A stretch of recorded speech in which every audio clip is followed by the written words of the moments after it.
Our second inductee is Dr. Stanley Cohen. After Dr. Cohen received his PhD from the University of Michigan and completed his postdoctoral fellowship at Washington University in Martin Kamen's laboratory, he began his biochemistry work on mouse embryology. Working alongside Dr. Rita Levi-Montalcini, Dr. Cohen characterized what would become to be known as nerve growth factor, and he isolated a substance known as epidermal growth factor, or EGF. Soon after, Dr. Cohen began his 40-plus year career at Vanderbilt, where he continued his work on the characterization of EGF and its receptor. That work, in turn, led to more than 87 medicines now developed by pharmaceutical companies to treat many different types of cancer. For this work, Dr. Cohen shared the 1986 Nobel Prize in Physiology or Medicine with Dr. Levi-Montalcini and received the National Medal of Science from President Ronald Reagan.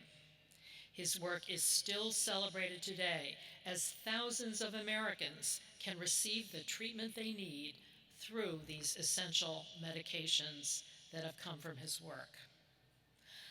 While Dr. Cohen was at Vanderbilt, perhaps his greatest work included his mentorship and education of many graduate students, postdoc fellows, and faculty members.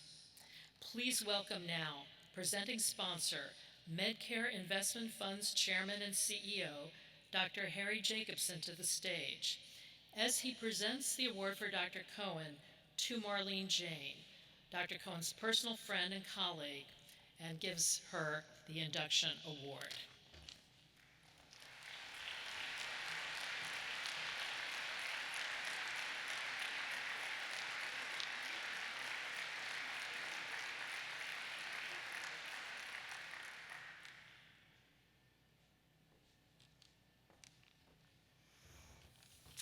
First, I want to thank you for the privilege of accepting this very prestigious award for Dr. Stanley Cohen. I am sure that he and his family would very much like to be here, but he was not able to attend. I want to thank Belmont and the Tennessee Healthcare Hall of Fame for recognizing his work going from the laboratory to the bedside, something that research people work hard to achieve. I'm sure he would like to thank Dr. William Darby, who was the third chairman of biochemistry at Vanderbilt, for inviting him to give a seminar in 1959.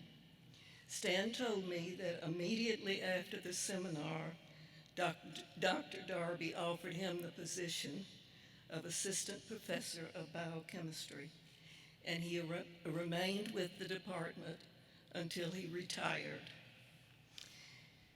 We'd like to say thanks to the National Institutes of Health also. His first 4 years at Vanderbilt, he had one 4-year grant, which was a startup grant.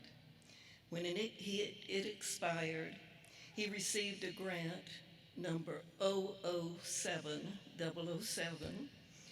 called EGF, which was funded for 38 years and which largely funded his work. To my knowledge, he never had another research grant. Dr. Cohen shared his work throughout the world in the hope that it would bring treatment and cures to those who needed it. And when he retired, he had never been to India, so he went to India and spoke. He also spoke in Cuba before it was opened up, of course. And then he went to China, sharing his work. We thank all the people who today continue his work. Stanley has already changed the face of some treatments and medicine, particularly cancer, which he started out to find a cure for. At Vanderbilt, we would like to recognize Dr. John York, who is the present chairman of biochemistry, for establishing the Stanley Cohen Seminar series in biochemistry. And Dr. Larry Marnett, who is professor of biochemistry and dean of the basic sciences, for establishing the Stanley Cohen Innovative Research Grant, given to 2 young innovative researchers at Vanderbilt each year. We thank Dr. Tom Daniels, a former faculty member at Vanderbilt, for putting up the seed money for these grants. I thank you very much, and I know Stanley will thank you. I am looking forward to presenting this award to Stanley tomorrow, where he is. Thank you so much.